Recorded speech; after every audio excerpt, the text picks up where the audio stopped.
Torna a plovisquejar sobre la comarca de l'Horta i s'ha de dir que des que va sorgir el terme ciència ciutadana, que s'ha vist clar com la implicació de la societat amb aquest segment de la investigació ha agafat un altre aire.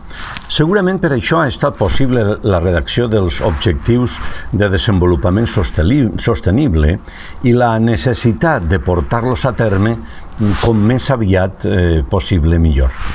Perquè encara que avui porneja i fa una temperatura més baixa del que sol ser habitual per a aquestes dates, sabem que la temperatura del planeta ha pujat un terme mig de 1,2 graus des que estem en l'època postindustrial o de desenvolupisme industrial, i això ens situa a 3 dècimes d'un punt de no retorn i a un pas del penya-segat.